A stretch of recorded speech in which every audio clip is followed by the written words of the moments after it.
Salutations à tous dans notre méditation. Notre Dieu est merveilleux. Le titre est « La chaîne ». Il leva les yeux vers le ciel et remercia Dieu.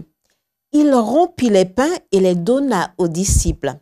Et ceux-ci les distribuèrent à la foule. Matthieu 14, verset 19. Si vous avez lu notre réflexion d'hier, vous vous souviendrez de la leçon que nous avons tirée du miracle de la multiplication des pains et des poissons dans les mains de Dieu. Le peu que nous avons est toujours beaucoup. Dans les mains de Jésus, le déjeuner d'un garçon a suffi à nourrir toute une foule. Une deuxième leçon découle du miracle dont la foule a été témoin ce jour-là à Bethsaïda. Notez la séquence. Ensuite, il ordonna à la foule de s'asseoir sur l'herbe, puis il prit les 5 pains et les 2 poissons, leva les yeux vers le ciel et remercia Dieu. Il rompit les pains et les donna aux disciples, et ceux-ci les distribuèrent à la foule. Matthieu 14, verset 19. De quelle main la foule a-t-elle reçu le pain? De Jésus ou des disciples? Des disciples. La chaîne a commencé avec Jésus, mais le pain est arrivé au peuple par les disciples.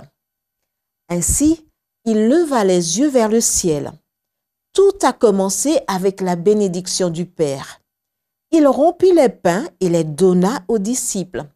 Ceux-ci les distribuèrent à la foule. Le Père bénit le pain. Jésus donne le pain aux disciples. Les disciples donnent le pain à la foule. Pourquoi le Seigneur n'a-t-il pas donné le pain directement à la foule? Car dans le plan de Dieu, pour la rédemption de l'humanité, les disciples doivent être les moyens de communication entre le Christ et le peuple. N'est-ce pas formidable?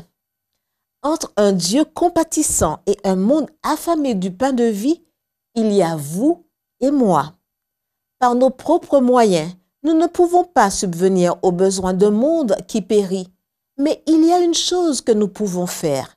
Nous ne pouvons donner que ce que nous recevons du Christ et nous ne sommes pas à même de recevoir que si nous transmettons aux autres. Voulez-vous être un vrai disciple du Seigneur? Consacrez-lui tout ce que vous avez, talent, ressources et influence. Et lorsqu'il vous le rendra multiplié, veillez à partager les bénédictions que vous recevez. Le mieux de tout est qu'il n'est jamais trop tard pour rejoindre la chaîne. Voyez comment. Si nous allons à la source de toute puissance, les mains de la foi ouvertes pour recevoir, nous serons soutenus dans nos œuvres, même au milieu des circonstances les plus défavorables. Et nous serons à même de donner à d'autres le pain de vie. Prions. Père céleste, aujourd'hui, je veux faire partie de la chaîne de bénédiction qui commence avec toi. Je veux recevoir du Christ pour donner au monde et ainsi glorifier ton Saint-Nom. Au nom de ton Fils. Amen.